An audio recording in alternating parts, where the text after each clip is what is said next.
Hello, my name is James Martin, and I am going to be talking about the environmental impacts hydroponics has, mostly focusing on its use in the cannabis industry in America. So, what is hydroponics?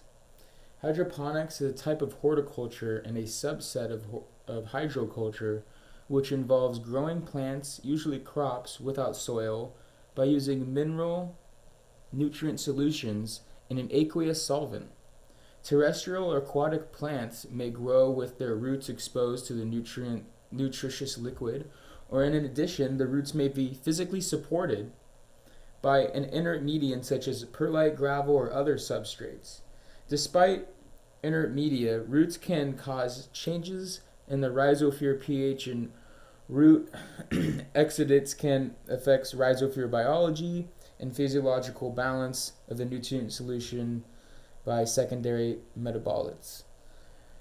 The nutrients used in hydroponic systems can come from many different sources, including fish excrement, duck manure, purchased chemical fertilizers, or artificial nutrient solutions.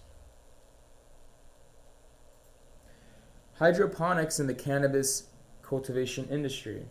There is a massive misconception in the cannabis cultivation industry that hydroponics is the superior way to grow.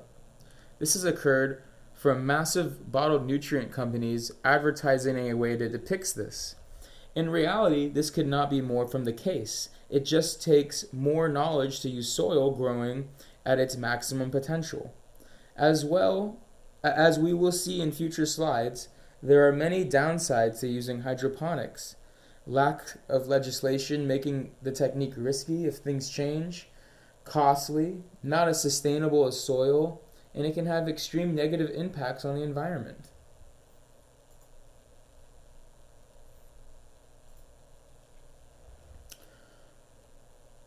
The harmful infrastructure that comes from cannabis and hydroponics. The company I work for uses cheap PVC pipes in order to feed plants via hydroponics. Gayasi goes on in his article talking about the negative impacts PVC pipes add to water waste. There is one more potential hazardous aspect of hydroponics that should be mentioned: the use of PVC systems. PVC is a leading source of chlorinated toxins and other carcinogens, which have been linked to various cancers, liver problems, and birth defects. Though PVC systems are among the most effective, plastic and metal systems are far superior from an environmental standpoint. The cannabis industry is unfortunately a game full of cowboy businessmen who will work their company in the gray area between legality in order to turn the most profit possible or put in the least amount of work. One problem that occasionally crops up in some hydroponic systems is the growth of harmful algae in the water. In some cases, the algae will bloom and die so quickly that it can collect in the plant root system, suffocating them, making the plants susceptible to pathogens.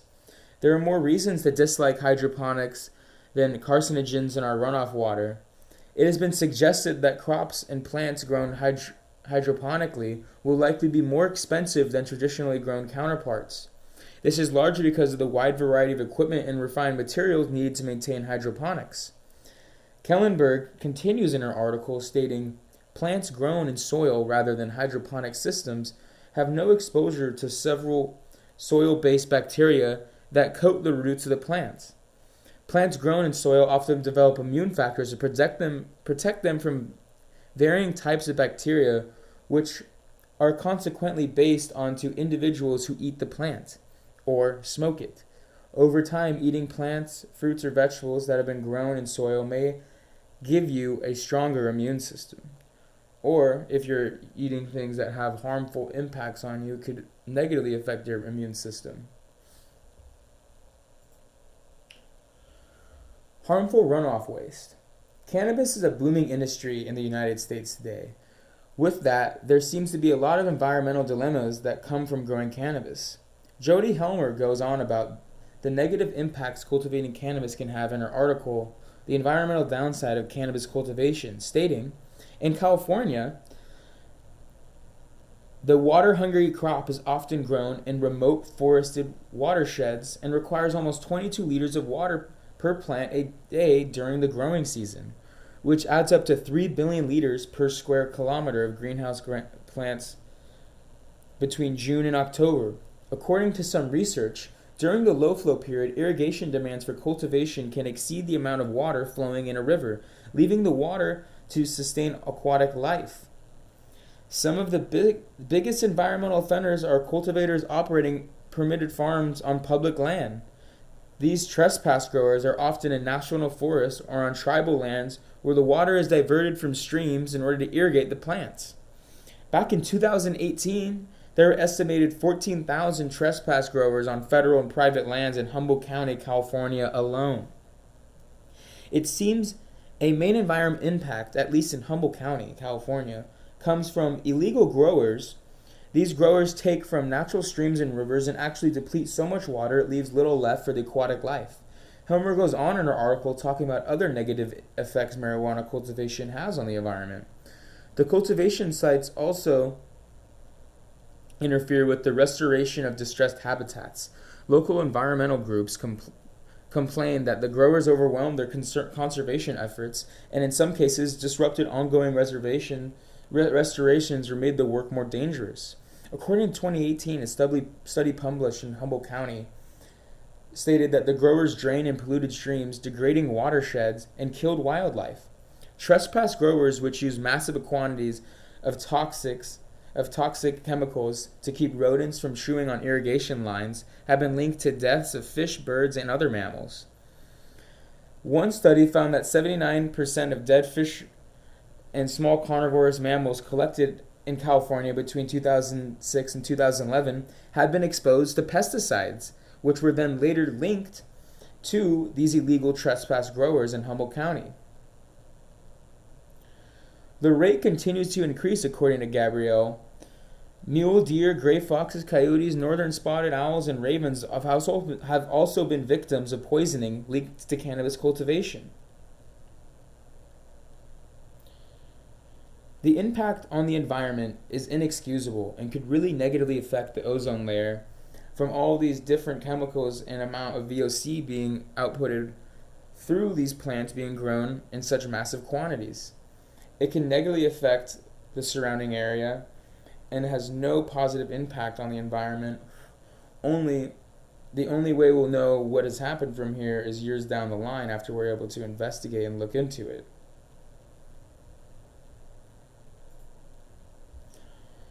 Alternative to hydroponics.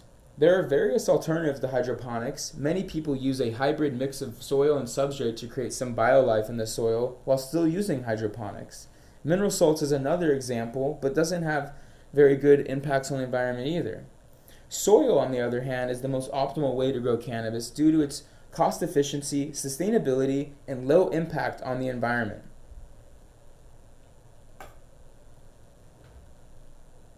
Growing cannabis in soil gives the grower much more control of the plant. They can manipulate and add things to the soil that you just can't do with hydroponics and its bottled nutrients. Soil is also more cost efficient than hydroponics. A commercial cannabis cultivation center growing with soil costs them around $5 to $10 per pound to produce, while a commercial cannabis cultivation center growing with hydroponics costs them around $400 to $700 per pound to produce. The margins speak for themselves, showing just how much more profitable soil growing is in cannabis. Soil is also more sustainable than hydroponics. With soil, you can repurpose things like plant leaves and waste material back into the soil as a substrate, eliminating any operational cost there for buying substrate. Growing with soil is also more environmentally friendly due to having less runoff water than hydroponics. With that, it is still important to have a water purification system for soil based on the cultivation site to not have any negative impacts on the environment you're working in. New laws are going to be put in place that will limit the use of hydroponics. When we compare this to other agricultural industries, there are many laws that require water purification systems for all runoff waste that goes into streams and lakes. This is not the case for marijuana due to the fact that it isn't in the category of a consumable like a fruit or vegetable, which then allows these growers to work in the gray area of the law at the moment, in which they're having extreme negative impacts on the environment while not having to pay for expensive water purification systems like other agricultural industries. I believe this is going to change in the near future, and we'll dive into my opinion on the matter. If I were to provide my own opinion on what should be done in order to mitigate the environmental impacts by hydroponics, it'd be to increase regulations from the government.